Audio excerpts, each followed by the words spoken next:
this video, we're going to take a look at the guitar parts to Survivor's tune High on You, a song that I remember coming on the radio a lot of years ago, and a band that I always liked but didn't listen to a great deal. This was a request on my YouTube channel, so I was really glad to work it up, and I appreciate the request. Really enjoyed it, and just wanted to pass along the information to anybody that might be interested in playing the song, covering it, or just for their own enjoyment. So that's what we're going to do in this video. The song's in the key of G. It's going to use a lot of power chords, which I'll show you, a few signature guitar riffs, and some fun stuff, and it's really fun to play along. So there's a keyboard that starts it with the keyboard signature part, and then we jump in here.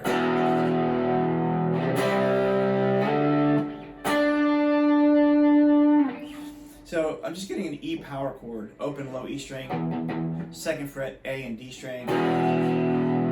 All the chords in this song are just going to be good old power chords. To a C power chord, 3rd fret, A, 5th fret, the D and the G string, up 2 frets to a D chord, and then we jump up here to an octave. If you're new to octaves, they're just a really cool technique to have in your toolkit. Wes Montgomery's the first person I think of when I think of a master of octaves. But jazz players, rock players use it a lot. And it's just a way of playing the same note, you know, an octave apart, and kind of fattens it up. And so Survivor, the guitar player for Survivor uses this quite a bit in a few songs that I listen to. So definitely a signature idea for him. So in this case, we're on the 12th fret of D, and we're on the 15th fret of B. And I do not want to get the G string in between the D and the B string, so I'm muting it, in my case, with my first finger. But any way you can find to mute it, whichever finger you like to mute it with, but you don't want the G note in between, you just want the octave. Okay, so all that together.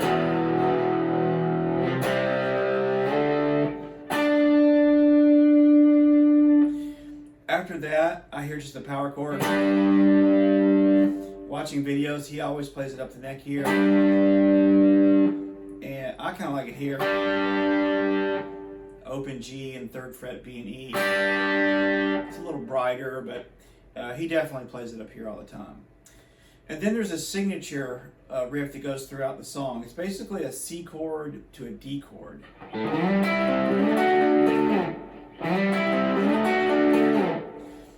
It's really an E shape, you know, that we're taking all the way up here to the 10th fret, putting our middle finger on the 10th fret of A, our ring finger on the 10th fret of the D string, and then our first finger on the G string, 9th fret. Just a C chord with the 5th on the bottom. And then we're going to push that up 2 frets to the 12th of A and D and the 11th of G. Always picks on the A string first, kind of slides into G string, B string, back to A,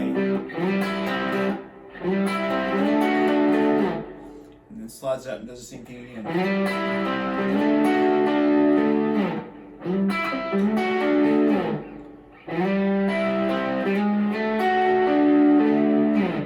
So that whole intro.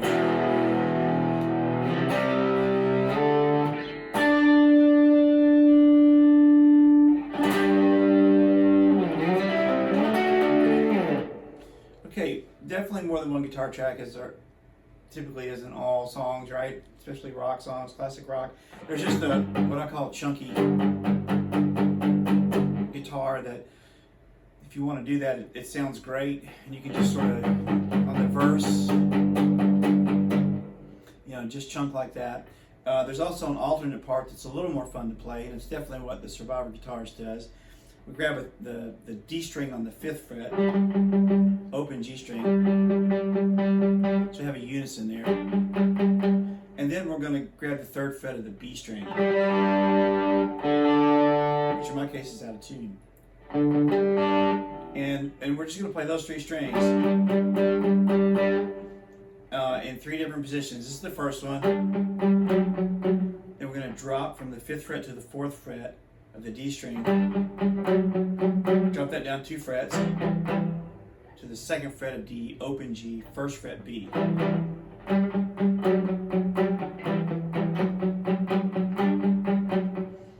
I'm really trying not to hit the B string a lot or making it really predominant.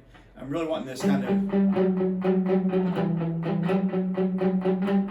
that sort of dissonance that comes between the D and the G string playing against each other. But it's okay to hit the B string. It's okay to hit the B string too, but it really stands out. So however your ear leads you on that. But through the verses, that's what's going on. If I was in a band, 2 guitar players, one guy would just chunk, and the other would just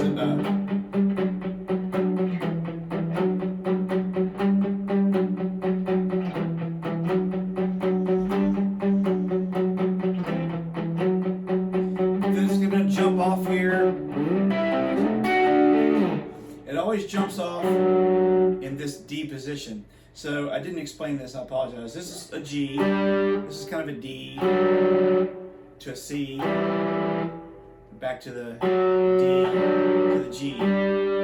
It always jumps off on that D position. Right here, to the lick. Okay, so that covers really a lot of the tune. So let's just do the whole thing so far fairly quickly. So intro.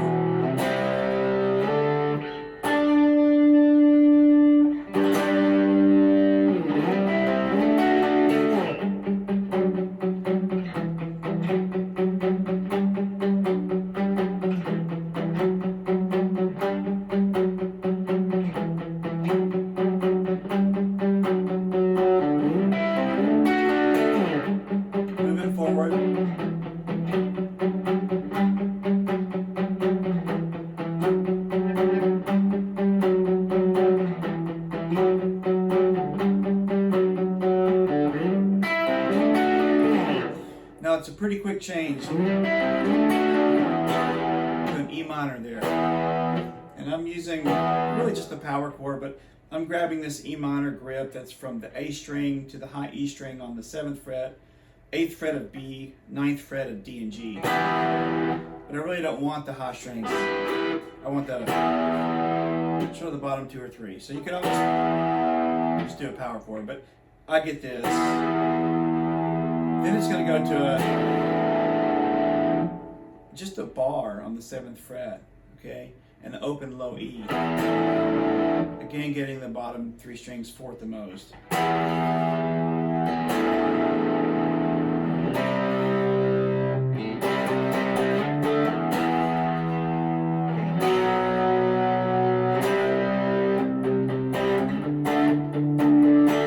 And then we're into the chorus. So again, an E to a bar, and then to a C, C, D, back to an E, then to a B, which is 2nd fret, A, 4th fret, D and G, C, and that takes us to the chorus. And you hear those octaves generally at the beginning of the chorus. I think there's a place maybe where it's a double chorus and you hear it again, but your ear will recognize it and you'll know where it is. So again, with 2 guitar players, one guy's gonna chunk through the whole chorus. With that octave, it's a little bit awkward to play because you kind of do the octave and then go back and jump on the rhythm. Then the chorus, the first chorus is going to end just with a power C. Then back to the verse. Okay? And the same idea is nothing new. It's going to come back to hear this. Like we did before.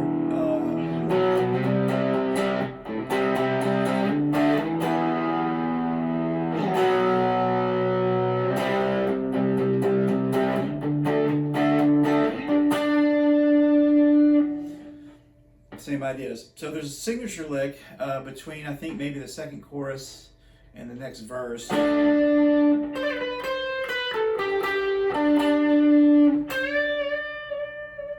It's an octave, which we've already done. So it's a hammer on 15 and 13. A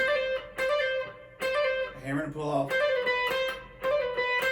And then 12 to 13. That's probably the trickiest part of it.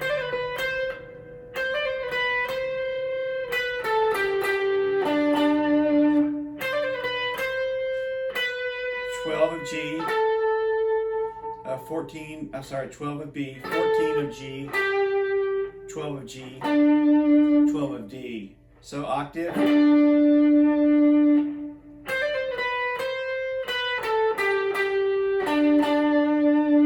then I bend on the 13th of B. And he's playing a Strat usually in the videos I've watched, and he's using the whammy bar. So I don't have a whammy bar. So I would go short of the D note, which is on the 15th fret of B, and I would just bend from a C up to get that same idea.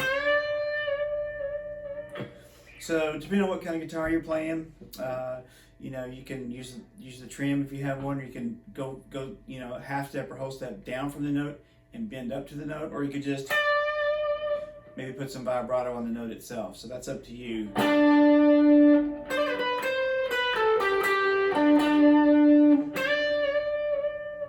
That's probably what I would do. Then we're back to a verse.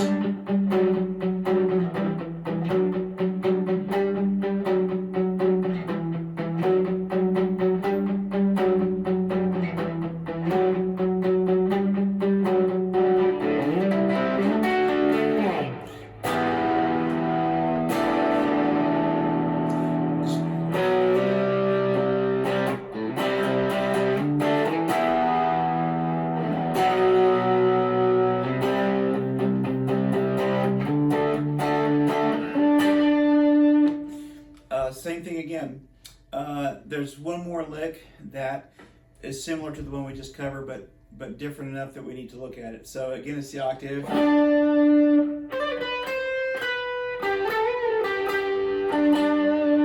So it's the octave. All that's the same. It's just that last part that's different.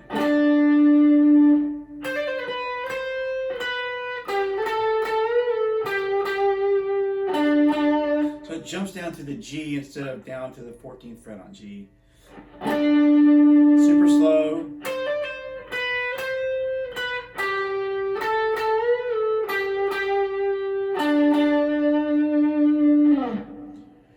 Okay, and then he kind of says on an octave. Sorry.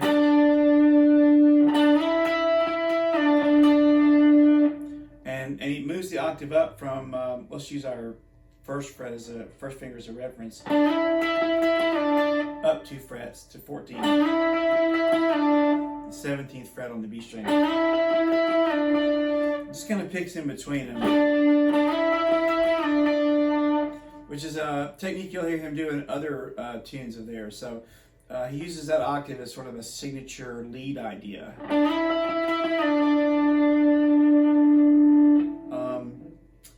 And I think that's really about all there is to it. We get a classic fade out after that, and we've pretty much got it. So hopefully all this will be of help to you and you'll enjoy playing this tune. Most of all, thanks for checking this out.